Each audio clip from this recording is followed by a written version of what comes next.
Oke, lanjut ke materi kita yang ketiga. Setelah tadi belajar gimana caranya menghitung mol, selanjutnya kita akan menghitung kembali nih, gimana caranya menghitung pH atau menentukan nilai pH dari suatu larutan. Tapi sebelumnya ada pendahuluan dulu untuk mencapai ke perhitungan pH. Jadi kita bahas yang ringan-ringan dulu ya. Yuk kita mulai. Jadi kita nih pertama mau review dulu. Oke, ini review materi kita yang tadi ya, yang kalian lihat di YouTube sebelumnya. Jadi, Ibu ada pertanyaan. Masih ingat nggak? Tadi di YouTube sebelumnya kan ada nih unsur disusun oleh apa. Nah, di sini ditanyakan penyusun unsur tuh disebut apa ya? Hurufnya ada 4. Oke, awalnya A, belakangnya M. Tebak-tebak kuis apa nih? Atom. Ya, jadi penyusun unsur jangan lupa disebut atom.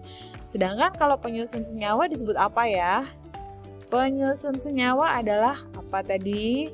Molekul. Diingat-ingat ya. Oke. Nah, kemudian kalau misalnya ditanyain terdiri dari berapa atom penyusun 3 molekul C2H5OH, wah ini apa namanya pretest ya. Kalau kita punya 3 molekul C2H5OH, gimana tadi caranya nentuin ada berapa atom C, ada berapa atom H, ada berapa atom O, ada berapa atom H? Ya berarti tinggal dikalikan saja ya, 3 kalikan di sebelah sini C2, berarti ada 6 atom C. Kalau yang H kita ngitungnya gimana? Ini H-nya kan ada 5 dan 1 ya, di total dulu saja, berarti H-nya ada 6. Tapi kali 3, berarti 3 kalikan 6 dapatnya 18. Dan yang O ini hanya tunggal, 1 aja kalikan 3 berarti 3. Kita lihat, ada PR lagi. Nah, nanti PR kita kerjakan atau klarifikasi saat di Zoom ya.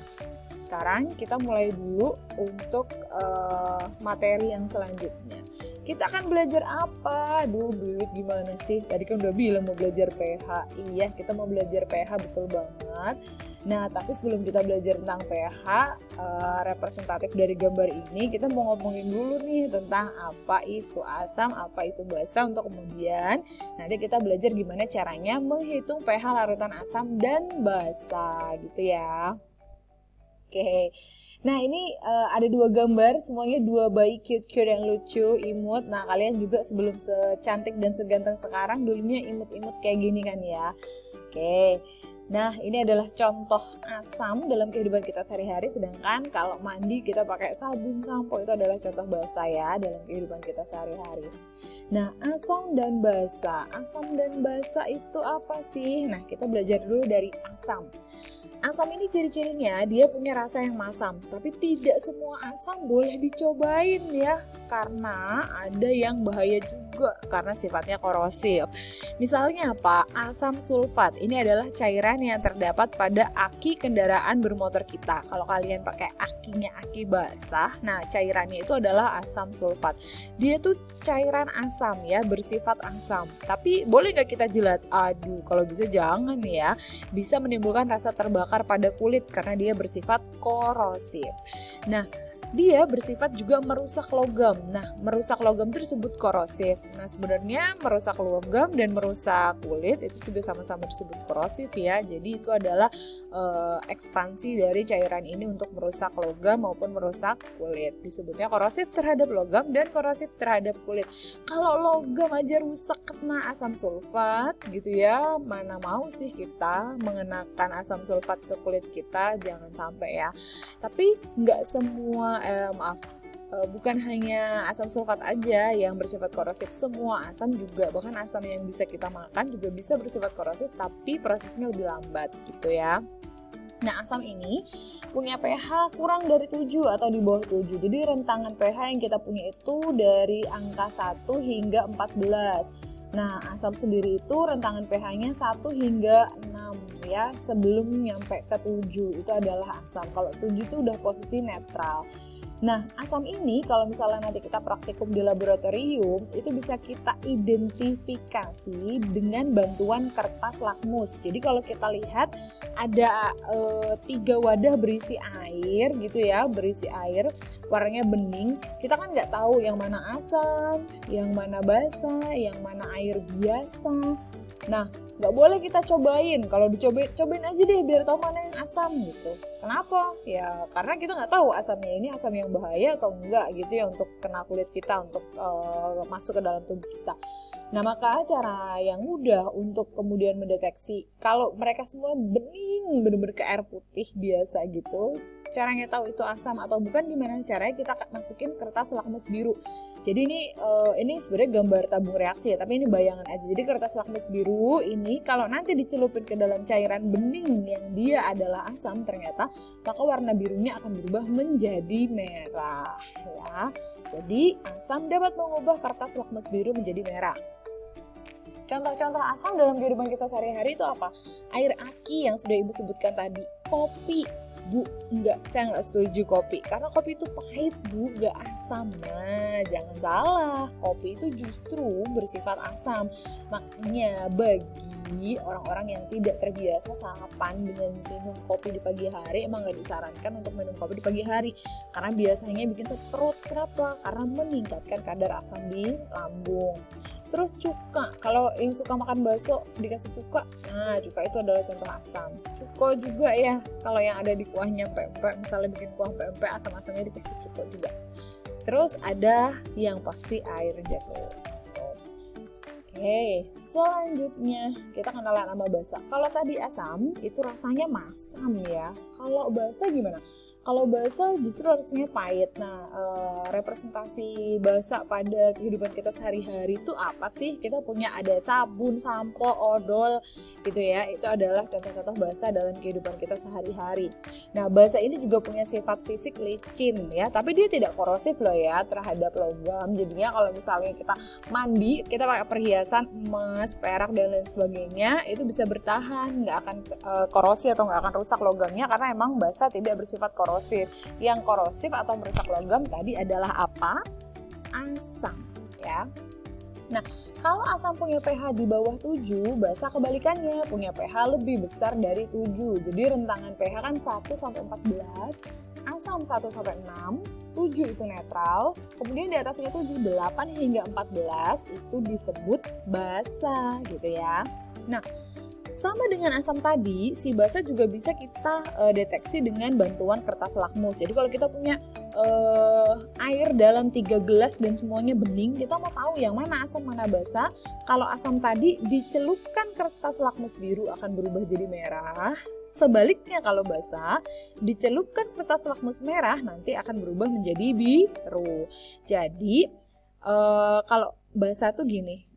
Misalkan kita punya kertas lakmus merah dan biru ya, itu kedua-duanya sebenarnya kita cemplungin tuh, dicemplungin. Nanti kalau dia basah, yang biru tetap biru, yang merah jadi biru gitu ya. Sedangkan kalau misalnya kita punya larutan yang asam, kita cemplungin kertas lakmus merah dan biru, yang biru jadi merah, yang merah tetap merah. Intinya kalau asam berubah jadi merah, kalau basah berubah jadi biru. Gitu ya. Lanjut. Contoh basa dalam kehidupan kita sehari-hari. Abu ya, jadi air dari abu, terus air dari sabun gitu. Oke, nah ini adalah teori perkembangan asam dan basa yang perlu kalian ketahui. Jadi asam dan basa semula itu dinyatakan oleh Arrhenius, asam itu adalah zat yang meningkatkan konsentrasi H+ di dalam larutan. Jadi ciri-cirinya asam itu harus punya H di dalamnya. Nah di sini Ibu khusus menuliskan seluruh jenis-jenis asam yang kuat. Yang kuat saja nih Ibu nulisnya ya. Kita punya ada HCl, asam klorida, HClO4, asam perklorat, kemudian HI, asam iodida, HBr, asam bromida, H2SO4, asam sulfat, HNO3, asam nitrat. Kalau kecepatan ulang lagi videonya. Nah ini ada cara cepat untuk ngafalin jenis-jenis asam kuat. Dengarkan ya. HCl, celana, HClO4, kolor, HI, hijau, HBr, baru, H2SO4, sobek, HNO3, nomornya. Jadi kalau kita ngapalin, biar apal semuanya ini, kita ngapalinnya celana, kolor, hijau baru, sobek, nomornya. Nah, itu adalah bantuan ngapalin asam kuat. Nah, sedangkan basa itu adalah zat yang dapat meningkatkan konsentrasi OH- ya dalam larutan. Jadi ciri-cirinya dia ada OH-nya. Kalau asam ada H-nya, kalau basa ada OH-nya gitu. Nah, ini apa aja basa-basa yang termasuk kuat? Semua golongan 1A dan sebagian golongan 2A. Yang 1A kita punyanya LiOH, NaOH, KOH, RbOH, CSOH. Ada hafalannya nggak Bu? Ada. Tenang ya. Jadi hafalannya ini kita punya Lina, Kawin, Robi, CS. Harusnya di sini ada lanjutannya. Frustasi, tapi frustasi tidak termasuk ke dalam basa kuat ya karena dia radioaktif. Tapi itu bantuan hafalannya. Kemudian ini untuk yang 2A, CaOH 2 kali, SrOH 2 kali dan BaOH 2 kali. Ini ya. Nah, ini masih ngomongin teori asam dan basa. Jadi kalau menurut Brosset Lowry, asam itu adalah zat yang memberikan proton atau H+, sedangkan basa adalah yang menerima H+. Jadi kita tinggal lihat kayak gini aja, misalnya si CH3COOH di sini, kita mau tahu dia sifatnya asam atau basa. Asam tuh kalau memberi, basa itu kalau menerima. CH3COOH di sebelah sini menjadi apa? CH3COOH2. Apa berubahnya? Di ujung sini hanya 1, di ujung yang sini hanya berapa? 2. Berarti si CH3COOH memberi H+ atau menerima ya. Kalau semula dia 1 terus jadi 2. Jawabannya adalah dia menerima. Karena tadinya cuma punya 1, sekarang jadi punya 2. Kalau dia menerima berarti sifatnya dia adalah basa. Itu menurut Brosset Lowry gitu ya. Nah, sedangkan yang ini HNO2 berubah jadi NO2-. Kita lihat, ini semula punya H1 terus jadi nggak punya. Berarti dia ngapain? Memberi. Maka dia bersifat asam gitu. Nah, kemudian ada lagi teori asam basa yang lain, namanya teorinya punya Lewis. Si Lewis bilang asam adalah zat yang menerima pasangan elektron bebas, sedangkan basa adalah zat yang memberikan pasangan elektron bebas. Kita skip aja ya. Kemudian oksida asam dan basa. Jadi ini adalah contoh-contoh oksida asam yang non-logam ketemu sama O2, ini dia walaupun nggak ada H-nya bersifat asam. Terus kalau oksida basa itu ada logam ketemu O ya, ini bersifat basa. Nah, ini ada latihannya, nanti dijawab saat Zoom ya. Senyawa yang termasuk asam kuat, tadi kita udah ngapalin ya. Celana, kolor hijau baru, sobek nomornya. Berarti apa nih jawabannya? Senyawa yang termasuk asam kuat. Oke, lagi nanti konfirmasi saat Zoom. Senyawa yang termasuk basa yang mana? Basa itu ciri-cirinya ada apanya ya. Oke. Nah, lanjut nih ke part yang udah mulai susah. Menentukan konsentrasi dari larutan. Kalau kemarin tadi ya kita udah belajar tentang menentukan jumlah mol zat, mol dari jumlah zat dalam satuan mol ya dari suatu senyawa kimia. Nah, ini kita mau menentukan konsentrasinya. Konsentrasi itu satuannya simbolnya M, molaritas namanya ya. Diperoleh dari mol dibagi volume dalam liter. Ya, jadi menentukan mol udah pinter, sekarang menentukan volumenya, sekarang menentukan molarnya, M besarnya ini ya. Caranya mol dibagi volume. Kalau ada soal gini, tentukan konsentrasi ya, konsentrasi itu adalah M, jangan lupa, dari 73, ini maaf Ibu ralat, harusnya 73 gram HCl yang dilarutkan dalam 500 ml air. Nah, ini nanti kita ngerjainnya gimana?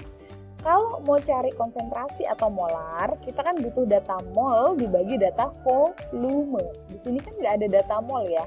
Ini kan kita punyanya 73 gram HCl. Berarti kita punyanya cuma massa HCl-nya aja yang dilarutin dalam 500 ml air.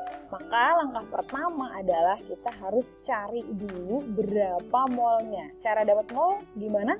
Gram, ini salah ketik lagi, ini harusnya 73 ya. Gram dibagi MR. Nah, cari ya, MR-nya HCl ini 36,5. Terus dibagi volume, tapi volumenya harus liter. Berarti 500 ml itu berapa liter? Setengah liter. Jadi ini harusnya angkanya